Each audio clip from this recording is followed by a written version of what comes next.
இது என்ன இல்லை, நான் போய் மகான்கிட்ட போய் கேட்டேன் தீட்சிதர்கிட்ட. அவர் சொன்னார், இது எப்படி இருக்குமோ அப்படிதான் அப்படின்னு சொல்லிட்டான்னு. அப்படியான தீட்சிதர் கூப்பிடு. அவர் என்ன சொன்னார், தீட்சிதர் வரஸ்தத்தில் இல்லை, அவர் பூஜையில் இருக்கார். பூஜையில் இருக்கார் அப்படின்னு ராஜா நான் சரி சேவக்கார அனுப்பிச்சா மட்டும் போய் கூப்பிட்டுருவா. வரஸ்தத்தில் வரவே ராஜா ரொம்ப கோபமாக ஆதிஷனாக கொடுத்தார். ஆதிஷன் சரி அவர் புரிஞ்சுடும் ராஜா என்ன நினைக்கிறான் அப்படின்னு. அவ்வளோதானே, 2 கைகள் கற்பூரத்தை ஏற்றிண்டு தன் கண்ணை தானே சொல்லிட்டார். ராஜா நினச்சிட்டு அவர் கண்ணை கொடுக்கணும், ஏதோ தப்பு காரியம் ஆயிருக்கு, அதனால தான் எனக்கு தெரிஞ்சிருக்கு, அதனால இந்த கண்ணை பிடிங்கி கொடுக்கணும். அந்த காரியத்துக்கு அவன் சொல்ல அவன் என்ன சிக்கி போட்டுன்னு நினச்சாலும் அவன் பிள்ளை சொல்லலை. ஓ அந்த சேவக்காரன் சொல்லி அனுப்பிச்சிட்டேன். ஓ நான் அவர் என்ன நினச்சானோ அதை தீட்சை பரிட்டா சொல்லிட்டு நான் நினச்சி அப்படி சொல்லலை. என்னன்னு பார்த்தாக்க இப்படி ஆயிடுச்சு. காலில் விழுந்து மண்ணு கேட்டான், என்ன பிரயோஜனம், எனக்கு ஒன்றும் போயாச்சு.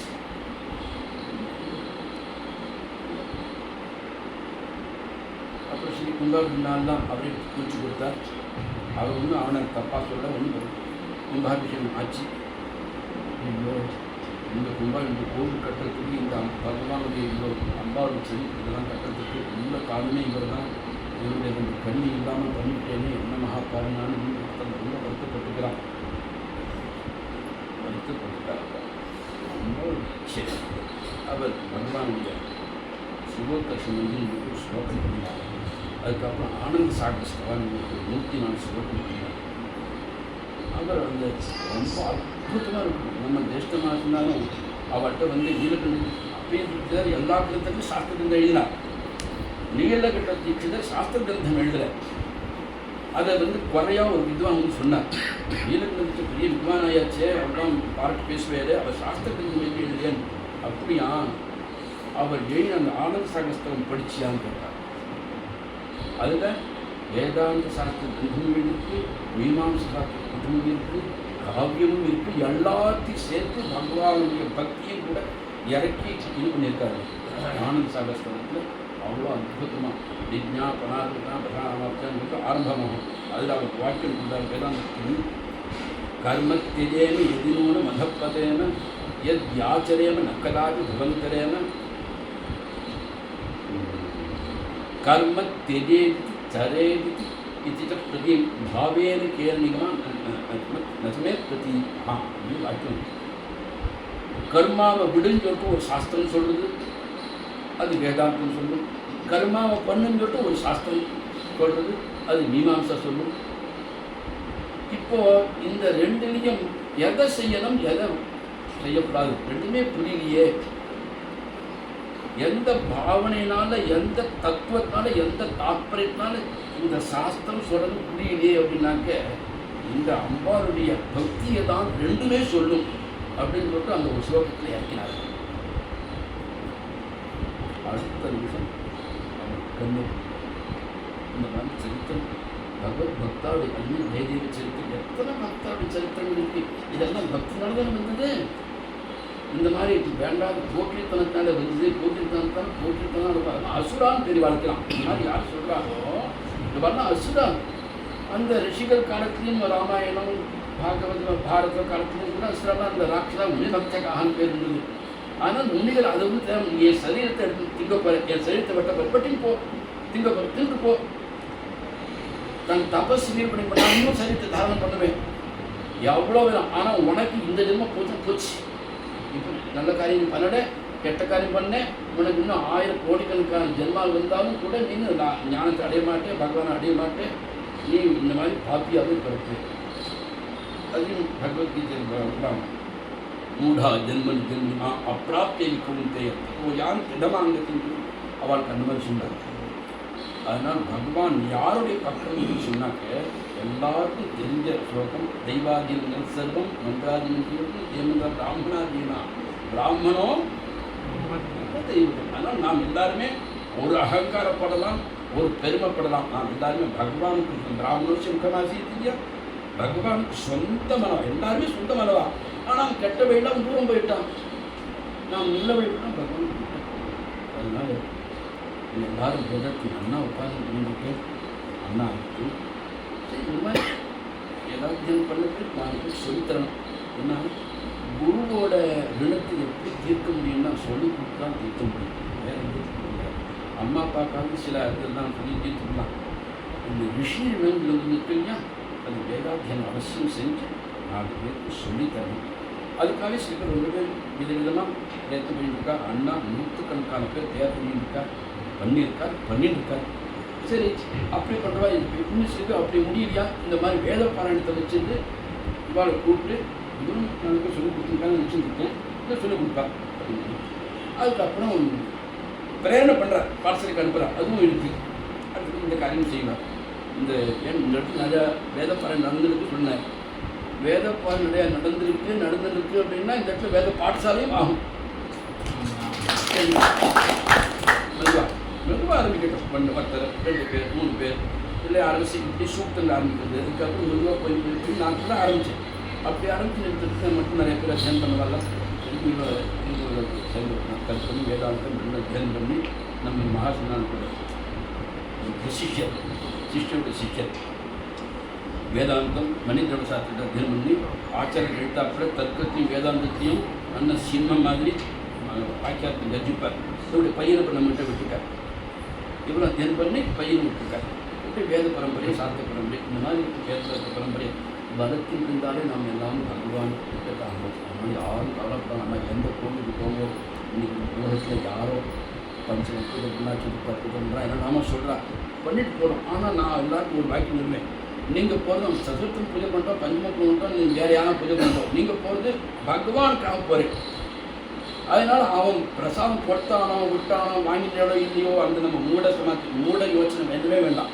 பகவானுக்காக போகிறோம் அப்படின்னு சொல்லிட்டு அந்த பகவானை மாத்திரம் நினச்சிட்டு போங்க. உங்களுடைய சிஷ்யாவுக்கும் எஜமானுக்கும் இது நான் போகலாமா, இது வரைக்கும் பிராமணா பூஜை பண்ணிட்டு இருந்தா இப்போ இதெல்லாம் பூஜை பண்ணுறான், அவனை பற்றி வச்சுருப்பாங்க. வேண்டாம், நாம் போது பகவானுக்கு குலதெய்வத்துக்கு போகிறோம், நம்ம பகவானுக்கு போகிறோம், அதுக்காகத்தான் போகணும். அதுக்காக நிறுத்தி வேணும். இது கேரக்டர் மேட்டை என்னமோ கலியுகம் அதை பற்றி பேச வேண்டாம். ஆனால் ஒரு பெருமையான சமாச்சாரம் சொன்னார். அது எனக்கு கேட்டு ரொம்ப சந்தோஷமாச்சு. வேத பண்டிதால் ரசத்தில் ஏறி விட்டு வேதம் சொல்லுவோம் அப்படின்னு சொன்னான்னாக்க அப்போ இந்த வேதத்தின் மகிமை என்னன்னு புரிஞ்சுக்கிட்டுமே இருந்தால் சந்தோஷம். அதனால நமக்கு நல்ல இடத்த கொடுத்துருக்கார் பகவான். இவர் நல்ல சதுபயோகம் நின்றுக்கார். இந்த மாதிரி பகவான் சந்தியில் எல்லாருக்கும் கிடைக்காது. பகவான் உத்தர பாகத்தில் இல்லையா, உத்தர பாகத்தில் இந்த வீடு கிடைச்சிருக்கு. வளர்ச்சி அடையக்கூடிய இடம். அதனால இத்தனை பேர் உத்தர பாகம் மூடப்படன்னு சொல்லுவா. பகவான் மூட வைக்கல, தந்து வச்சிருக்கா. அதனால வேதாத்தியானம் ஆயிட்டு இத்தனை பேர் என்ன சொல்லி தாத்தை பத்துவாங்க. பிதாமா நடராஜ் எல்லாம் பெரிய பெரிய வித்வான் இருப்பாங்க. அவள் பிதாமே நான் பார்த்துருக்கேன். சரி, பாராயணம் பண்ணியிருக்கேன். ஆச்சாரிய பூஜை செஞ்சு அவதாரம் சொல்லியிருக்கேன் தெரிவிக்கிறேன். ஆனால் இது எல்லாரும் பெருமைப்படக்கூடிய ஒரு சமாச்சாரம். இந்த வருஷம் துக்கங்க சமாச்சாரமே இல்லை, ரொம்ப சந்தோஷமான சமாச்சாரம். அதனால் காசியில் ஏகநாத பகவான் ரிஷி பக்தர் ஸ்நானம் பண்ணிட்டு வர கங்கையில் ஸ்நானம் பண்ணிட்டு வந்தாக்கா அவர் மேலே அந்த இவன் சாகரன் முஸ்லீம் எச்ச துப்புறான். ஒரு ட்ரிப்பு கூட அவன் கோச்சிக்கல. 101 தடவை குளிச்சுட்டு கங்கையில் குளிச்சுட்டு வந்தார். திருப்பி துப்புனான்னு நினச்சான். அவன் பொண்ணை கட்டி போச்சு. வாயில் புண்ணை நிறுத்தி வியாதிஸ்தான் போயிட்டான். முடியலன்னு வந்தான். இவன் கோச்சிக்கிட்டே கொஞ்சம் கோச்சிக்கல. கீழே வந்து காலத்துக்கு நமஸ்காரம் பண்ணுறான். கட்டின தொண்டை பேசுகிறான். நான் தப்பு பண்ணிட்டு நீங்கள் இவ்வளோ பண்ணேன்னு கொஞ்சமாவது கோச்சிக்கலாமே. இல்லை நீ மேலே இருக்கு, நீங்கள் கீழே இருக்க, ஒரு கண்ணை தூக்கியாவது மேலே விட்டே எடுத்துக்கலாமே. ஒன்றுமே தோணாமல் இவ்வளோ சார்பாக போனதில்லை. நான் பெரிய தப்பு பண்ணிட்டேனே, நான் பாப்பி, என்னை நினைச்சுக்கோங்க. மகா பரம பாகவத்தண்டா நீ, பரம புண்ணியாத்மடா நீ அப்படின்னு பாராட்டி பேசினான். இப்படி பாராட்டி பேசினட்டு அவன் நடனா போயிட்டான். அப்புறம் என்ன இப்படி என்ன 101 தடவை ஸ்நானம் பண்ண வச்சியே என்னை வந்து பெரிய புண்ணியாத்மா பண்ணிருக்கேன்னா என்ன ஒண்ணுப்பா. அதனால இந்த பாப்பிகள் எல்லாருமே பாப்பிகள் இல்லை, பெரிய புண்ணியாத்மா போட்டோம். ரொம்ப நீங்களாம் ரொம்ப சந்தோஷமா இருக்கும். இப்போ நல்லா இருக்கும். பகவான் பிரார்த்தனை பண்றோம். இந்த சரீரத்தை நீங்களா கெட்டன்னு நினச்சிக்கலாம், ஏன்னா எங்களை அவமானப்பட்டுனா நினச்சிக்கலாம். அவமானமே இல்லை.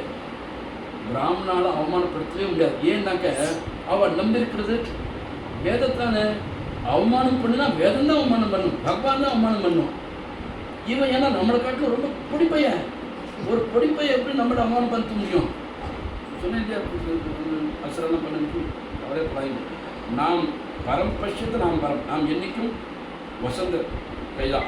அவன் என்ன பார்ப்பான், அவன் என்ன இதுவான், அவன் வசதியா, அவன் என்ன தங்க கட்டி, அவன் அப்படின்னு பேசுவான். சந்தேகம் இல்லை, தங்க கட்டி தான். அதனால தான் நிகர்ஷன சேதன தாபத்தாடனேன்னு சொல்லிட்டு அந்த தங்கத்தை வசந்த தங்கமாக பார்க்கறதுக்கு அது நிறைய அடிப்படும் இல்லையா? அந்த மாதிரி பிராமணன் நிறைய அடிப்படுவான்.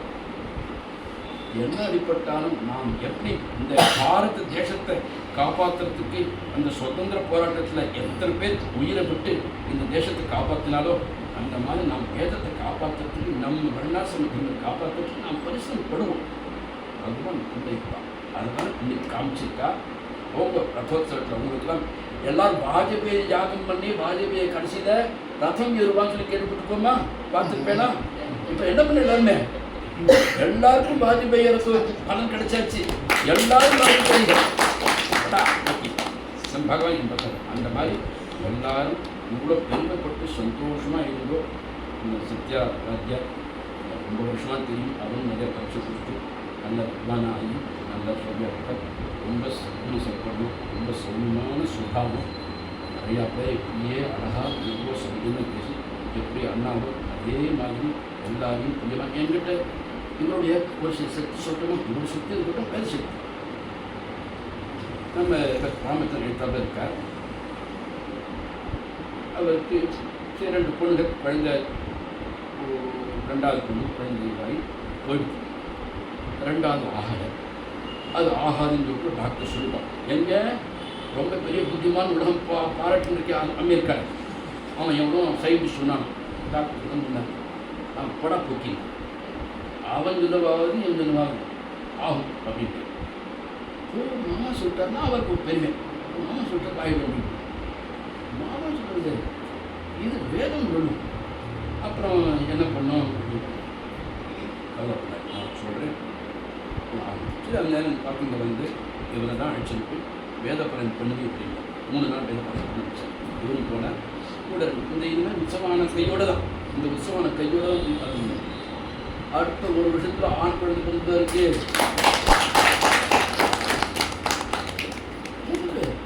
எதற்கு மகிமை, வேதத்தின் மகிமை. இந்த மாதிரி வேதத்தில் இல்லாத ஒன்றுமே கிடையாது. அதனால்தான் வேதம் அது ஞான பொக்கிஷம். எல்லாமே இருக்கு, கெட்டதற்கு நல்லதற்கு. அதனால கெட்டது இருக்குன்னா உலகத்தில் எப்படி கெட்டது நல்லது இருக்கோ அவங்க கெட்டது யாருக்கு கெட்டது நடந்துக்கிறான், நல்லதை விட நல்வாழ ஆகிறான். அவளும் பகவான் கொடுப்பாங்க. அதனால இந்த மாதிரி நிறைய சரித்திரம் இந்த மாதிரி ரொம்ப பேருக்கு நான் இதுதான் பிராயசித்தமாக சொல்கிறேன். பிராயசித்தமாக ரொம்ப பேர் வருவாங்க. என்ன சொல்கிறேன், வேதே நைவ விஜாத்தையா. பிராமணாளுக்கு வேற மந்திரம், வேற உபாசனை, வேற பரிகாரங்கள் போக வேண்டாம். போனேன்னா உங்களை நீங்களே அவமதிச்சுதான். ஏன் கேட்ட தெரியுமா? வேதே நிமித்த விஜாத்தையான்னு சொல்லியிருக்கா. வேதத்தினால தான் உங்களுக்கு எல்லாமே. நீங்கள் வேத சக்ரு, நாம் எல்லாருமே வேதம் தான் நமக்கு கண். வேதம் ஏதாவது பரிகாரம் சொல்லணுமா? சாமவிதான பிராமணத்தில் அவ்வளவும் இருக்கு. ரிக்வேதத்துக்கு ரிக்வேதம், அந்த மாதிரி யஜுர்வேதத்துக்கு, அந்த மாதிரி அதர்வேதத்துக்கு 4 இது பரிசுத்தம் இருக்கு. இவ்வளோ பெரிய புஸ்தகம் இருக்கு. விஷயம் எழுதி வச்சுட்டான்.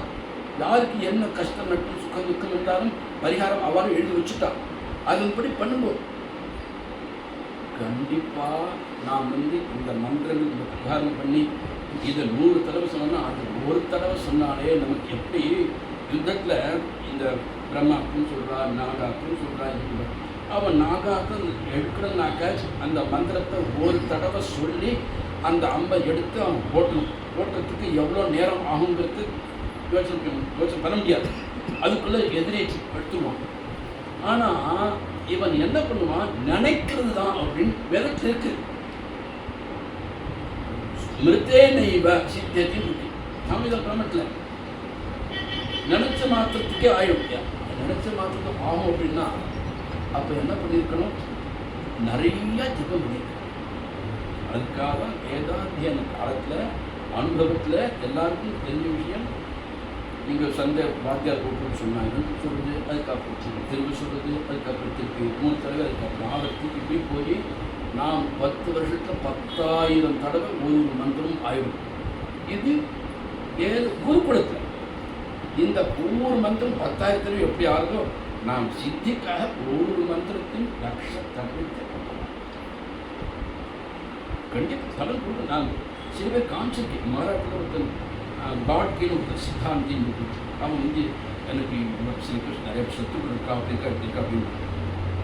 அப்படியா, நான் சொல்கிறது நீ செய்வேன்னா நான் சொல்கிறேன்.